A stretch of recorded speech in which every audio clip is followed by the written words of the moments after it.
First this month I watched Rafifi. This classic French diamond heist movie feels more like a classic noir, and that's no mistake because it's made by the classic noir director Jules Dassin after he was exiled from the US for being a communist. This movie has a lot of anger and cynicism, and it's pretty brutal. The heist stuff is great. It actually pairs pretty nicely with the recent Louvre heist. Next up, I watched The 3 and 2.0, and that one gets 2 stars. This totally missed the mark from the fun camp of the first. It has a weird and convoluted story. I'm glad that they didn't do the same plot as the first, but at least have it make a little bit of sense. There's no funny quips, and they tried to pull a T2 and making Megan the good guy, but it lacked what made the first one special. Next, I watched Battle Royale. This is the OG. I haven't seen this since high school, and it's a total high school movie for sure. I watched this for another piece I wrote for the Frida. Here, check it out in the description. Check it out in the link of the description. Check it out in the link of the description. Next, I watched The Omen. This movie wasn't even on my radar. Gregory Peck doesn't necessarily play against type here. Plays the same Hitchcockian protagonist that gets himself a bit over his head. The kid he adopts turns out to be the devil. For being about a devil kid, he's barely in the movie. We're locked into the adopted father Peck's perspective. This is an all-time classic that spawned countless sequels and remakes. Are any of them worth watching? Let me know. And next I watched The Smashing Machine. It really took this long to find out what The Rock was cooking. From the cast that brought you Jungle Cruise is a Raging Bull style front stage backstage movie about a fighter. The fighting is cool, but the real juice of the movie is in the raw emotional performance in the behind the scenes moments. The Rock's performance is kind and softly spoken and always says sorry and thank you, but backstage we see the rage in him boil over. Blunt is a great actress and she kills it in this part, but I still want more from her, as I did with many of her recent films. I feel like she's stuck playing second fiddle in her last few movies. I mean, Sicario slapped with her as the lead, but I want more Blunt without a man holding her down. As the guys I overheard in the movie said, it was pretty boring until the crazy chick grabbed the gun. While a bit reductive, I think it tapped into something there. Next I watched Frankenstein. I need more of these classic horror movies injected into my veins stat. I laughed a little too hard about Frankenstein throwing the girl into the water, and I know it's the monster, but the angry townsfolk call him Frankenstein, and an angry mob has never been wrong. Right? And next I saw Lake Mungo. This movie was legitimately scary. It's a true crime style documentary about a missing girl, but then it introduced some ghosts and paranormal twists and turns. Even after the credits, you start seeing faces start appearing out of the darkness around you. Talk about an effective low budget movie, right? Next I watched Molly's Game. This was just a fun and fast paced watch. So many of these actors are beloved by me now, and I didn't even know who they were on first watch. Jeremy Strong is perfect as the rich asshole, and Jessica Chastain is the perfect lead and really owns the role, being a quick learner, 2 steps ahead, and looking great throughout. And next I watched Christine. I did not expect this to be so good. It's a great 80s high school movie, the perfect Stephen King adaptation, and such a classic car movie. It works on all fronts. Who knew a sentient car could be so vengeful? It's like Herbie Fully Loaded slept with the hot rod from American Graffiti and titaned all over the place. And next I watched The English Teacher Season 2. This is probably the best modern sitcom I've seen. I love all the characters, the humor is topical and top notch, and it's so easy to push that next episode button. Brian Jordan Alvarez is hilarious, and what a transition from social media comedy to a full ass show. Keep this show coming, and goddamn it, bring back that 24 episode season. And next I watched Roofman. This is wild, it's a true story. Channing Tatum is perfect in this role. I love his comedic acting, and he's the perfect combination between lovable goof and opportunistic criminal. He's both really smart and a dumbass simultaneously. God, I miss Toys R Us. Next we have Avatar: The Way of Water. I saw this when it came back in the theaters, and this movie is a total spectacle that feels very wide appealing and visually captivating, and it has a ton of fun throughout. It's a unique take on nature versus industrialism that is very simple and obvious, and somehow works and feels emotionally resonant. I love the water and all the epic visuals that really pop in 3D. This watch I really noticed how much of the story is told through small facial expressions and body language. It's both artful and amazing technology to pull off both of those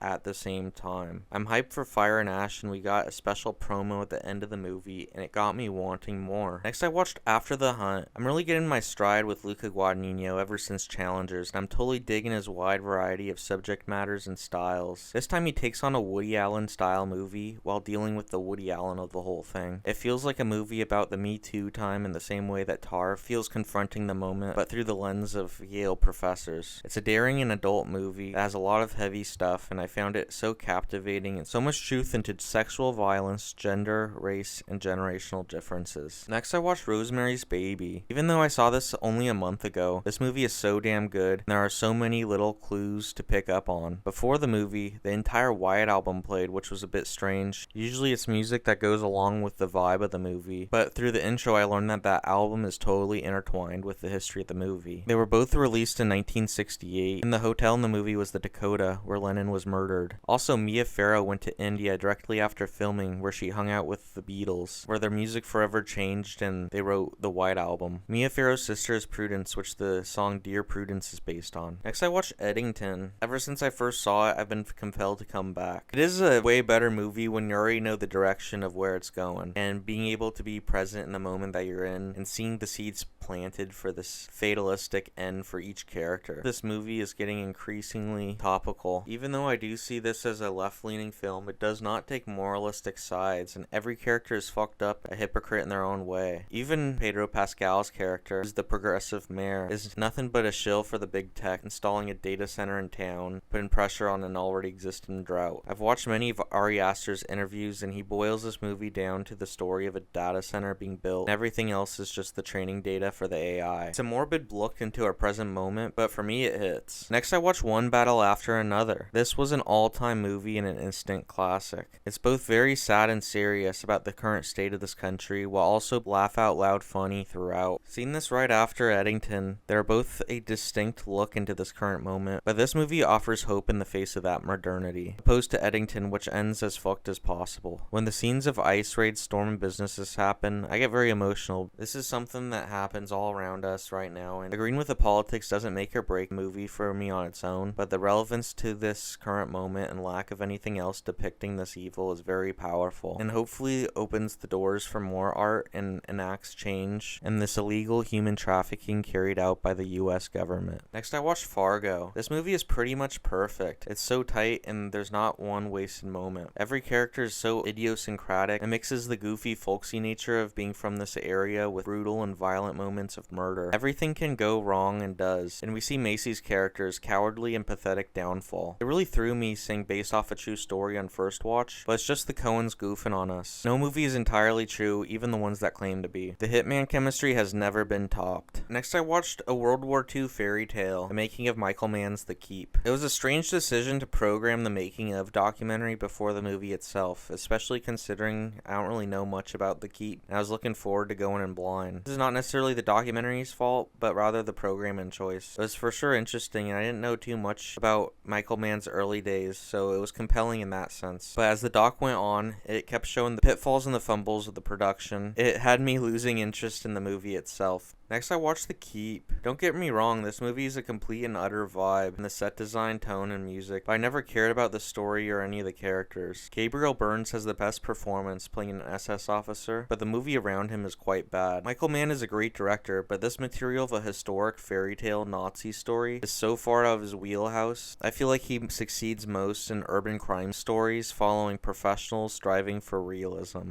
The characters in this feel thin and don't really work, and the stranger with the power has the weirdest introduction with a totally bizarre sex scene that feels like aliens hearing about sex and trying it for themselves. This was a bit of a disappointment and not spooky at all. If you want to see a dark Nazi-occupied fairy tale, watch Pan's Labyrinth. That hits way harder. Next, I watched Kafka. I couldn't find this streaming anywhere, and I found it on VHS, so I picked it up. Being a moderate fan of Kafka, I really dug the style and execution of the movie and making a biography in the style of his own art. This movie is not married to the truth, rather getting lost in the same paranoid bureaucratic mazes of his own characters. I'm down for more biopics with these artistic embellishments on the truth and bring out a deeper truth about who he was on the inside. It was interesting how he decided to stay apolitical in such totalitarian times, yet his writing so much reflects the repression and fear of this time. This had everything going for it, but didn't quite stick the landing for me. But to be fair, I never got to the end of the Kafka book. Next, I watched The Phoenician Scheme. If you like like Wes Anderson, you will like this. It's beautifully shot, composition, colors, paintings, and camera moves are so precise and on top notch. This movie lacked the emotion I needed to connect with the story. It was pleasant and funny, but I kept feeling it needed something more. I watched this again for Benicio del Toro after loving him so much in One Battle, and this performance here is similar in the deadpan stoic nature, and I feel like he brought some of the character's confidence and zen to the other role as well. All Wes Anderson movies are so rewatchable, but I can't say I got anything new from this rewatch. Next, I went to the New Bev and caught a Coen double feature. First was Blood Simple. This was the third time I saw this film and the first time it really clicked with me. I think a lot of it had to do with being in the theater and away from distractions. The long sequences without dialogue make you lean in rather than reach for your phone. What's great about this movie is that every character is confused about the plot and who exactly did what. Everyone is effectively on different planes of reality due to what they know and what they think they know. It really is a Spooktober movie because of how it flirts with horror. It's really got some dark suspense moments and ends with a similar final girl situation with Frances McDormand's breakout performance. Emmett Walsh is also great, playing a proto-Antoine Chigurh, being a rogue chaotic character with a bag full of money. Apparently all the money was real money, his salary for the movie, because he thought the check would bounce, and he wanted to keep the dough with him, within eyesight throughout filming. Next, I watched The Man Who Wasn't There. I can't stop thinking about the book Camus' The Stranger along with this movie. This guy's an outsider that doesn't talk much in a world full of yappers. It's a similar plot structure to Blood Simple, sharing the same DNA, being based off the writings of James M. Cain. This one went on for a little too long. Not my favorite Coen Brothers movie, but for sure an underseen one. Next, I saw Evil Dead 2. Evil Dead 2 takes everything that made the first one fun and unique and turns it up to 11. I never knew what would happen next, and it kept getting bigger and gorier and more fun along the way. Bruce Campbell has always been in my heart since I was a youngling watching Burn Notice, and watching this, you see his origins as an actor. Next, I watched The Thing. This was a great rewatch. I always forget what happens in this. It's really fun to try to track who is the Thing at what point of the movie. The Blu-ray I saw this on made the picture really pop, especially all those snow landscapes. I appreciate the lack of exposition that makes it super rewatchable and new things to discover on every watch. Next, I watched The Trial. I guess I'm just on a Kafka-esque vibe. Orson Welles really has a steady hand in creating this nightmare dream world. It was really cool seeing Anthony Perkins playing Joseph K in this. It was pretty accurate to the book. I read like half of it and really dug the vibe. Talk about the amount of extras on this. It made the scale feel so big. It was a very good movie. And a fun fact, Osgood Perkins is actually Anthony Perkins' his son. And next I watched Faust. It was epic seeing this with a live metal score. This movie existed for about 60 years before metal was even a thing, but these two were a match made in heaven, or hell. This might be better than Nosferatu. It has a way bigger scale, costumes, extras, and effects that are so perfect and spooky. I love it. There was a big metal section that I really didn't care about, but when the guitar started playing fast and some spooky action took place, I was all in and viscerally affected. Silent movies are often looked over, but they have so much raw power in their image. And then I saw Frankenstein again this month. I just had to see it again on the big screen. There's something so classic about these 30s horror films. This theater was so cool. I don't think I've ever been to El Segundo, much less this Old Town Music Hall theater, but I might have to put this onto the Roto. It felt like a school auditorium and decorated up for Halloween, with the entire back quarter of the auditorium being a huge pipe organ. There was an organist who played some tunes and even had a sing-along that everyone laughed and sung, and it was a very jolly event. Next, I watched Task. HBO Sundays are back, baby. I've been mostly tuned out of HBO and TV in general. If anybody's gonna get me to watch a show, it's Mark Ruffalo. This is a Philly crime thriller about garbage men robbing drug and gun stash houses, and the task force assembled to catch them. This show goes south real quick, becoming kind of a Butch Cassidy trying to outrun fate. What's special about this show is that it isn't just about the crimes and people that commit them. The aims are much more humanistic and sociological. We see the families affected by these crimes, and the show itself goes longer than the crime that takes place. Another episode just to show the fallout. Ruffalo is great in playing the lead detective, but everyone else has a kick-ass performance too, especially the girl playing Maeve. I heard rumblings about a season 2, and I hope it's true. Let's get this task force back together for another mystery. Next, I watched Mean Streets. The needle drops in this are amazing. I'm watching the Scorsese movies along with the new documentary, and it's so good. It's wild that De Niro's character is based off a real person that both him and Scorsese independently knew. What's even more unbelievable is that this guy's still alive. I mean, the intro of De Niro's character is literally just blowing up a mailbox and running away. This movie shows what's to come in his decades-spanning career filmmaker. Really enjoyed this one. Next, I watched Orwell, 2 plus 2 equals 5. Quite an interesting and profound documentary that combines the writing of George Orwell with the documentary footage of social upheaval, fascism, and wars through history, along with movie clips creating a meditation of how totalitarianism operates. There are 3 key points to this doc: war is peace, ignorance is strength, and freedom is slavery. We see these ideas analyzed by Orwell and the filmmaker, from World War II Nazism to present-day MAGA thugs raiding the Capitol. If I wasn't already radicalized, just a normal red-blooded American, watching this would shake me to my core and get me to rethink everything. It's pretty powerful indictment of our current moment, from censorship of book burning to fake news shaping reality to the way we look at refugees and immigrants. Orwell's writing isn't just about the time and place that he wrote, but rather about something that unfortunately becomes more true with every regime change and fascist takeover. Things are looking pretty bleak for the US as of recent, and this is not an uplifting watch, but boy is it powerful and has a lot to say. Next, I watched The Night of the Living Dead. I'm hell into zombie movies, and I'm surprised it took me this long to see the OG. This was pretty classic and had a lot of zombie tropes established right off the bat. It was so cool seeing a black lead actor back in the day. He was the one dude that was actually competent in figuring out the situation. Which George Romero movie should I check out next? Next, I rewatched Taxi Driver, one of my all-time favorites and definitely a red flag. I'm watching this for a new essay I'm writing for the Frida about obsession. Travis is obsessed with one thing or another, only focuses on one person or task at a time. I noticed how isolated he is from everyone else, both mentally and visually through the frame. His obsession falls somewhere deeper and more pathetic. It has something to do with power over others. This movie really exists within the collective unconsciousness, both how it was made and how turbulent its continued legacy is. I don't know why this movie hits so hard for me, and I totally understand why others would loathe it, but for me, once I start it, I have to see it through to the end. Next, I watched Possession. I really went in expecting to love this movie. I came out scratching my head, and I was definitely impressed by the amped up and visceral performances, but confused to how any of it stuck together. Every conversation feels like a screaming match. I never quite understood what the hell was going on. It would have hit harder if I was in the middle of a nasty divorce, but it felt like 2 contradictory movies in one. Low budget slasher possession premise, and an art house over-the-top performance and wide philosophical talk about God and disease. I wish I was more coherent movie with exaggerated expressions, but it felt like it was just crazy with no baseline. I'm down if someone wants to explain the plot to me and tell me why they like it. Next, I finished the Mr. Scorsese documentary. One epic portrait of one of my favorite artists. This man stayed busy throughout his career and always challenged himself with interesting material in a way only he could. This doc is so well put together, I would have gladly sat through another 5 episodes. It's amazing to hear how symbiotic his career is to his personal life. It just makes me want to get out there and make another movie. It doesn't matter if he butted heads with the studio or struggled with funding, he always found a way to pull off his vision and find the truth in every story. I'm going to do a rewatch of all of his greatest hits in order. What's your favorite Scorsese picture?